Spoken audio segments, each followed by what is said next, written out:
What's going on, guys? Welcome back to another mailbag. Now, it's a Tuesday mailbag because I had so many questions that I couldn't get it out on Monday, so I'd say that's a good thing. Last week, you guys only gave me like 5-6 questions. This week, you guys gave me like a million, so we're going to go through it. I got the questions right here. I'm going to try and answer as many of your guys' questions as possible while keeping this video under 20 minutes. I don't know if I'm going to be able to do that, but we'll see. That Dame fan says, I honestly wouldn't want to give up Zach Collins in a deal for Blake Griffin or some other star. What would we have to give up in order to still get someone like Blake Griffin? And in my opinion, you'd have to give up 3 of the following: first round picks, Nasir Little, Anthony Simons, Zach Collins. So 2 picks and Nasir Little might get it done. 2 picks and Zach Collins, I think, would probably be their best offer. 2 picks and Anthony Simons would be a good offer as well. 3 first-round picks might get it done if we're trading back and expiring. Maybe it only takes 2 of those 3 things. Maybe it only takes 2 first-round picks or a pick and Nasir Little. But I think somewhere in between there is a pretty good range for what we'd have to trade to get back Blake Griffin. Ben Hewitt says, ever considered a trade for Jay Crowder? I feel like we could get him really cheap, and Jay Crowder would be a good trade target. We could trade Whiteside, and Jay Crowder would be a good trade target for maybe a couple of second-round picks. We could make a trade like Whiteside for Jay Crowder and Solomon Hill or something like that, and the salary would work out pretty well. I think Memphis would have to give up a little bit more in that scenario, but Jay Crowder would be a good power forward off the bench if we don't have a good backup 4. Say Hazonia doesn't pan out, or Labissiere doesn't play up to his potential, or Tolliver just still doesn't have it anymore. Jay Crowder could be a good trade target around the deadline. Adam Versive says, how do we defend the 3-point line better this year? How do we play better defense against the pick and roll and pick and pop? And that's a great question, and honestly, a big part of it is having our backside rotations intact. A lot of the times, guys have to help on a guy driving the lane, and then the ball gets kicked to their guy, and somebody else from the defense has to help them out and rotate to their guy to take away that 3-point shot, since the initial defender helped into the lane. Portland really struggles with that in my opinion, and it's something that they need to work on this year. Basically, defensive rotations is when you rotate to a guy who isn't your initial defensive assignment. Without doing that, the initial help defender, say it's Zach Collins, helps into the lane, and then the ball gets kicked out to the opposite power forward. If nobody's there to rotate to him, that guy will have a wide open 3, and that 3 will be drained. There's many different hard to explain basketball things that you can do on the defensive end to take away the 3-point line, better closeouts, getting back in transition, things like that. And it's definitely something I'll talk about on my post-game show throughout the year. Zion Vodder says, mailbag question, how do you honestly think we stand with other Western Conference teams improving majorly in the offseason? How fair can we realistically get this season? And I believe we're in a tier with 7 teams. It's the top tier of teams. The Clippers are a little bit ahead of the pack, but they're not worlds better like Golden State has been the past couple of years. And then you have Portland, Utah, Denver, Houston, the Lakers, and I'm forgetting another team. Golden State. Golden State's still in that pack. So those are the 7 teams that I think are in the top tier of teams. I think that's where you stand. I honestly think we could win an NBA championship. We'd probably need a little bit of an upgrade at the trade deadline to do so, but I think we're in prime position to do so. So I expect a big trade at the deadline, and I expect this team to be able to make a run to the NBA Finals at least. Ryan Birchfield says, when is the best time and place to post mailbag questions? I posted one on your video yesterday, but it might have been too late. Yeah, usually I record this a bit before I post it. The best time is right after the video drops. Usually you should have a week, and the best place is on the comment section of each mailbag. So if you have a question, go ask it down below. I'll get it to it. So if you have a question, ask it down below and I'll get to it in the next mailbag. Patriotic Truth News says, do you think we are going to make CJ the primary scorer and let Dame run the offense, which would leave him with more open shots? And no, I don't think so. I still think Dame's going to be our primary scorer. I want to see a little bit of an uptick in scoring from CJ, maybe more 3-point attempts. Maybe he can get around 23, 24 points per game. That would make him all-star, but I still think Dame's going to get his 26 to 27 points per game. He might finally eclipse 7 assists per game this year. I still expect Dame to be our primary scorer. But I do also want them to use Dame off the ball in order to get him more open shots. He needs to move more off the ball. You watch a guy like Steph Curry, and I've said this multiple times, Steph Curry moves really well off the ball. He kicks out and relocates, he backdoor cuts, he does a lot of these things, and it gets him a lot of good looks. And it's something that Dame has definitely improved at, but I still think he has a little bit of improvement left to make. CP White 44 says, timestamp equals fan service. Thanks. I don't know if he wanted me to timestamp my last mailbag, but I have the questions down below so you can read the question and see if that's something you're interested in watching. Also, I greatly appreciate if you watch the whole video, but I know some of you guys might not have time for that, so usually I like to put graphics or some sort of thing where you guys can tell what I'm talking about. Also, it takes a lot of time to go all the way through and timestamp things, so that's why there might not be a timestamp for an hour-long podcast, but I'm going to try and get those for my podcast so you guys can pick segments that you guys want to watch. I know that some of you guys don't have a ton of time, so I sympathize with that. But also just know it's time consuming for me and I might not have the time either. Green Giant says, does Blake Griffin's injuries concern you? Who do you think the Blazers will really get? I think they'll probably stand pat depending on injuries and when Nurkic comes back. And we had our whole trade marathon podcast, which you guys can go check out. It was posted a couple weeks ago. We talked about a number of different trade targets. We had a picture of the trade target we were talking about, so you can kind of scroll through there and see us talk about certain trade targets if you want. Who do I think we'll really get? I have no idea. There's a number of targets which would be realistic in my opinion. Does Blake Griffin's injuries concern me? A little bit, but I think it's a risk that you kind of have to take if you can get a good deal for Blake Griffin, because if he is healthy, if you add Blake Griffin to our starting lineup, that starting lineup becomes definitely championship caliber. With that team, we'd possibly be just as good as the Clippers. Blake Griffin is a perfect fit, and he's a phenomenal player, and I think that at some point, Portland's going to have to take some sort of gamble to win a championship, and if it's gambling on a guy being healthy who's had a pretty substantial injury history, then I don't think it's a bad gamble. Now, Kevin Love, I don't think provides the same upside as Blake Griffin. That's why I'm not on board with the Kevin Love thing. Blake Griffin, though, I think provides that championship upside that we're trying to find. Brandon Hittner says, is Pau Gasol gonna play or what's going on with him? I think he'll be back in a couple of weeks. I think sometime around November 1st to November 8th is probably the timetable for his return. He's very close to returning, still has a little bit of recovery left to do after his surgery. JP says, just based on preseason, what are the main things it looks like players added to their game in the offseason? Now, a lot of these players are new, so it's kind of hard for me to tell exactly what they added just based off a few preseason games, but for Blazers players, Zach Collins added the mid-range jumper. That's a shot that he really struggled with throughout his NBA career, and now he looks nearly automatic on it. CJ, I think, added a little bit of range to his three-point shot. He's started doing what Dame does, and he shoots those deep threes a little bit differently than his normal form because he has a high set point, and sometimes it's hard to get it to the rim when you're shooting from really, really deep NBA three. So he kind of lowers his set point, gets down here so he can get more power. A guy like Dame, he already has a set point down here, so he's able to get a lot of power on his shots. CJ has kind of tweaked his form from deep NBA three-point range to try and get a little bit more power to try and extend his range. Dame, I think, is a little bit more aggressive driving the lane. I think that's something that he added. Rodney Hood, I didn't see enough of him. Anthony Simons just looks all around better. Other than that, I couldn't really tell what anybody added that I didn't see before. McDale80 says, thanks for all the content. My questions are, how long have you been a Blazer fan, and do you think our team last year was as good or better than the 91-92 Blazers with Drexler, Porter, Kersey, Buck, and the Duck? And will we dominate the West this year?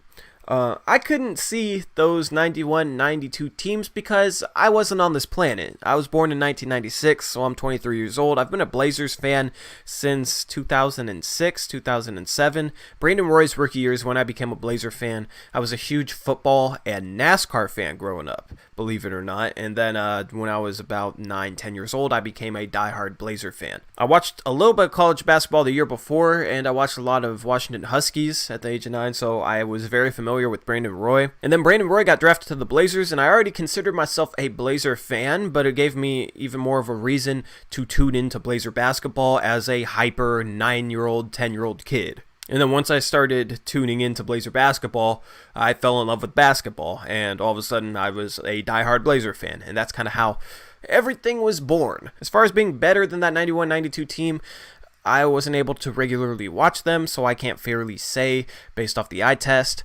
That team got to the finals, though, so if we're talking about results, this Blazers team has to at least get to the NBA Finals to eclipse that team. Alex Chavez says, hey Tori, do you think CJ McCollum will be an all-star this year? And I think there's a 30 to 35% chance that CJ McCollum is an all-star. So if I had to pick, I would say no, and that's just because of how loaded the West is. I know that won't be popular with some Blazer fans who think he will make the all-star game, but still, 30 to 35% chance is good. If he was in the Eastern Conference, it would be a 100% chance barring injury. So it's just a product prospect of playing in a loaded Western Conference. Drew Badooby-Doo says, been hearing Boston may want a center if given the opportunity. Do we trade Hassan early? Seeing him this preseason makes me very concerned. Think about that last sentence. Seeing him this preseason makes me very concerned. You should never be very concerned because of the preseason. I know a lot of fans were itching for basketball, wanted to see everybody do great in the preseason, so when a guy like that doesn't look all that good in the preseason, they're kind of panicking. Oh, they're very concerned. Don't be very concerned. Don't be very concerned. We're good. Hassan's going to be fine. As far as trading Hassan to Boston, Hassan would make sense as a rim protector for Boston. The problem is Boston doesn't really have the salaries to match Hassan Whiteside's contract.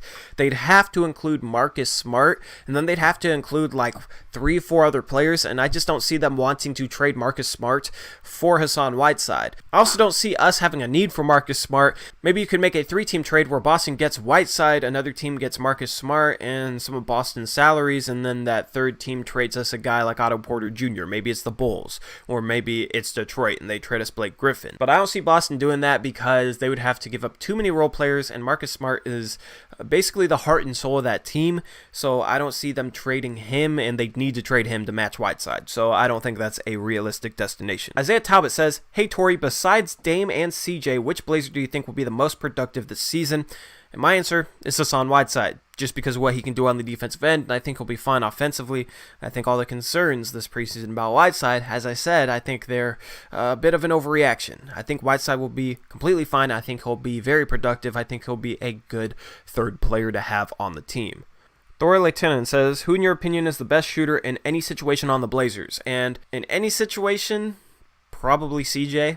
CJ can create his own shot off the dribble really well. And I also see CJ as a 40% three-point shooter. Dame's a little bit below that. In clutch situations, it would be Dame. But in pretty much any other situation, I'd actually take CJ. Alex Chavez, what do you think of Mauro Hezonja? I think Mauro Hezonja has looked good this preseason. I think he'll struggle to play in the half court. Unless he's able to consistently hit jump shots, which is something that he hasn't been able to do in his 4 NBA years. Now, during the last couple of preseason games, he finally started hitting jumpers and it looked good, but I still have question marks about his jump shot. In transition, he looks like a very good player, but the bench won't always be able to get out in transition. So my opinion on him kind of remains to be seen. The original Dizzy D, Michael Lavamodier. Yeah. Do you think we should keep Whiteside after the trade deadline and play Nurkic at the 4? Nurkic and Whiteside cannot play the 4. They cannot play with each other. One of those would have to guard the perimeter, and if one of those guys are having to guard the perimeter, they go from a good rim protector to a bad defender at the power forward position.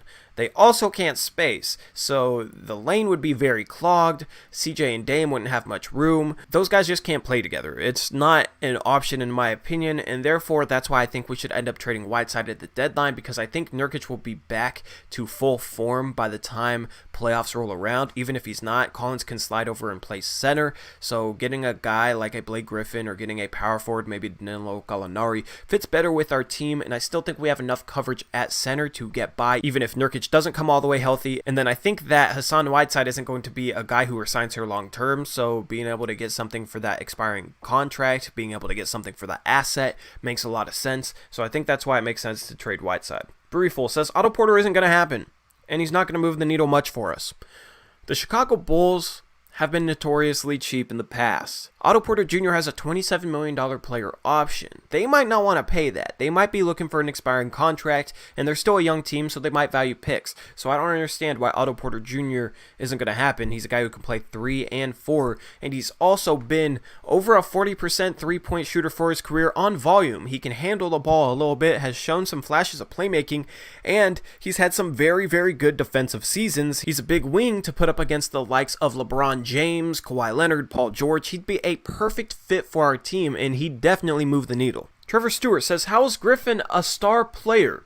He is a big name, yeah, but not really a star caliber player anymore. We need a true shooting guard. Don't get me wrong, CJ is an all-star player, but he's almost the exact same player as Dame, just not as good.